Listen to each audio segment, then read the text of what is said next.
Good morning class.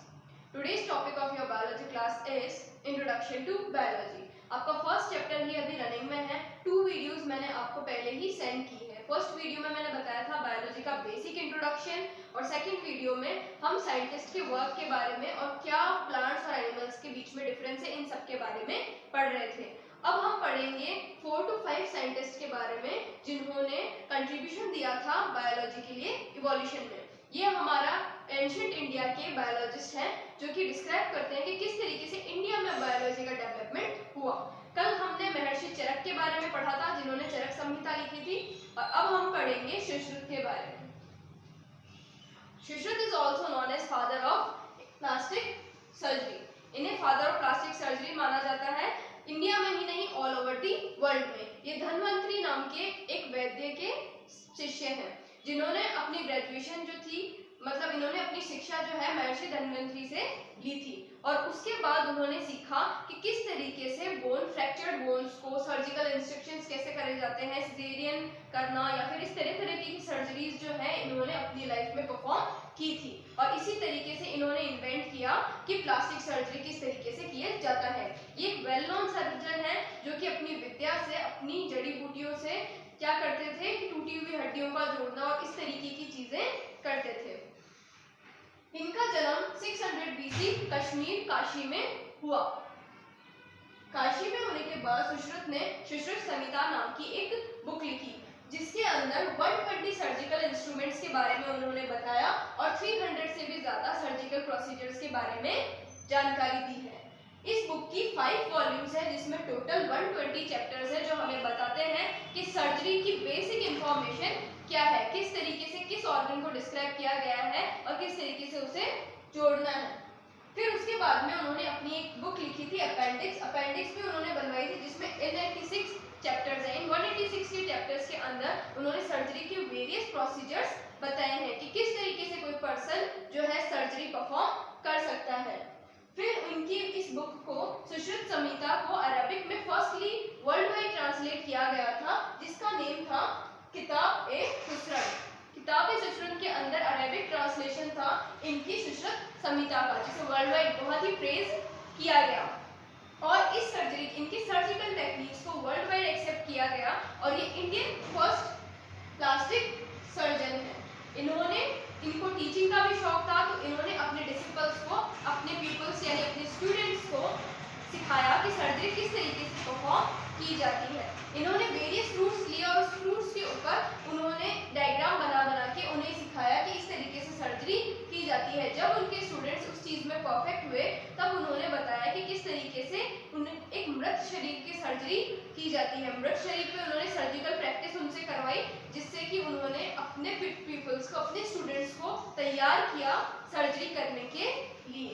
ये था हमारा सुश्रुत का बेसिक इंट्रोडक्शन जो फादर ऑफ प्लास्टिक सर्जरी के नाम से जाने जाते हैं। के बाद हम जानेंगे प्रोफेसर जगदीश चंद्र बोस के बारे में। प्रोफेसर जगदीश चंद्र बोस का जन्म 13 मार्च 1858 को रारौली बांग्लादेश में हुआ था। इन्होंने अपनी ग्रेजुएशन कोलकाता यूनिवर्सिटी से पूरी की और कोलकाता यूनिवर्सिटी से ग्रेजुएशन पूरी करने के बाद इन्होंने अपनी post graduation Milton college Cambridge university से पूरी की। इसके बाद इन्होंने प्रेसिडेंसी कॉलेज कोलकाता के अंदर एज ए टीचर ज्वाइन किया। टीचर के द्वारा जब इन्होंने ज्वाइन किया तब फादर लाफोक की जब इन्होंने फिजिक्स पढ़ाने का टेक्निक देखी तो इनका इंटरेस्ट जो है वो फिजिक्स में काफी बढ़ गया। फिजिक्स में इनका इंटरेस्ट बढ़ने के ऊपर इन्होंने इसके ऊपर रिसर्च करना तरह की रिसर्च करना इन्होंने स्टार्ट की। फिर इन्होंने बायोफिजिक्स फिर इनका पता चला फिजिक्स में स्टडी करने के बाद इनका इंटरेस्ट जो है वो सडनली बायोफिजिक्स बायोकेमिकल प्रोसेस की तरफ बायोलॉजी की तरफ शिफ्ट हुआ। फिर इन्होंने सोचा कि किस तरीके से फिजिक्स जो है वो बायोलॉजी से कनेक्टेड है तो इन्होंने बायोफिजिक्स की स्टडी उस टाइम स्टार्ट की। बोस ने जो है बायोफिजिक्स की स्टडी के दौरान 2 एक्सपेरिमेंट किए थे। इंडिया के उन्होंने 2 प्लांट्स चूज किए। फर्स्ट प्लांट जो है वो सेंसिटिव प्लांट है जिसे मिमोसा प्यूटिका माना जाता है। इस पे उन्होंने क्या किया कि एक इलेक्ट्रिक करंट फ्लो करवाया जिससे उन्हें ये चीज पता चली कि इलेक्ट्रिक करंट जो है वो ऊपर से नीचे की तरफ रूट तक जाता है जिसके ऊपर लीव्स का रिएक्शन रहता है। तो उन्होंने ये कंक्लूड किया कि कोई भी बायोकेमिकल प्रोसेस या फिर कोई भी फिजिकल प्रोसेस अगर हम प्लांट के ऊपर करते हैं तो उसका कोई ना कोई एक्शन पोटेंशियल के द्वारा एक रिएक्शन निकलता है जो काफी स्टैटिक होता है, काफी स्टैटिक तरीके से होता है। इसका मतलब है कि उस प्लांट में वो रिएक्शन हो रहा है, उसका कोई डायनामिक हमें मूवमेंट पता नहीं चलेगा कि वो किस तरीके से उसके अंदर तक गया, लेकिन उसका कोई ना कोई एक्शन पोटेंशियल होगा जो हमें ये दर्शाएगा कि इस प्लांट के ऊपर उस चीज का, उस फिजिकल चीज का कोई ना कोई रिएक्शन हुआ है। फिर सेकंड प्लांट उन्होंने चूज किया था टेलीग्राफ प्लांट, जिसे डेस्मोडियम गैरेंस के नाम से जाना जाता है। इस प्लांट पे भी उन्होंने क्या किया, एक करंट मूव करवाया। तो फिर क्या हुआ, इसकी प्लांट की जो लीव्स थी वो एक साइक्लिक पैटर्न में, मतलब इस तरीके से जो लीव्स थी वो इस तरीके से नीचे नीचे झुकने लगी, फोल्ड होने लगी, मतलब ऊपर से नीचे तक वो इस तरीके से जो लीव्स थी वो इस तरीके से फोल्ड हो गई। और ये लीव्स सारी साइक्लिक पैटर्न पे फोल्ड हो रही थी, मतलब इसमें जो है वो करंट जो है वो फ्लो कर रहा है। अब इन्होंने इस चीज की जो स्टडी की कि इसमें किस तरीके से करंट फ्लो हुआ, उसे सिस्मोलास्टी कहा जाता है।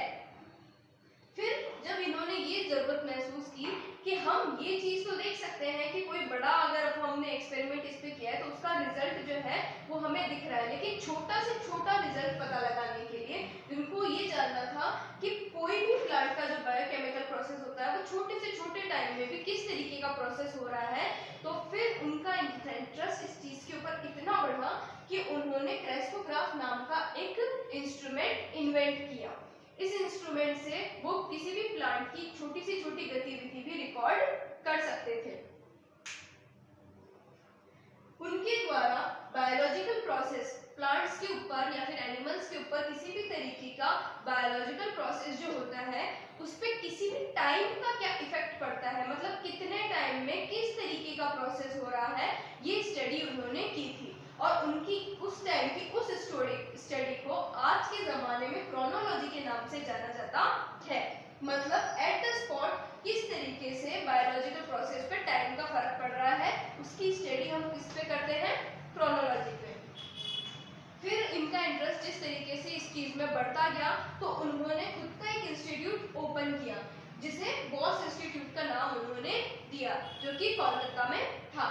और इस इंस्टीट्यूट की एस्टैब्लिशमेंट 30 नवंबर 1917 के अंदर हुई। फिर वो अपनी डेथ यानी 1937 तक इस इंस्टीट्यूट के डायरेक्टर रहे। माना जाता है कि जगदीश चंद्र बोस को स्वामी विवेकानंद और इन सब मेजर पर्सनैलिटीज का आधार कहा जाता है, मतलब इन सब पर्सनैलिटीज के गुण जो है इनमें देखने को मिलते हैं। इनकी लीडरशिप, इनकी स्किल क्वालिटी, इनका ब्रेन, इनकी डिसिप्लिन, ये सब एक हाई लीडर की तरह थे। इस तरीके से इन्होंने क्या किया, हमारे बायोलॉजी के अंदर सिस्मोलास्टी और क्रेस्कोग्राफ का योगदान देके हमें ये बताया कि प्लांट के अंदर भी केमिकल और फिजिकल प्रोसेस होते हैं।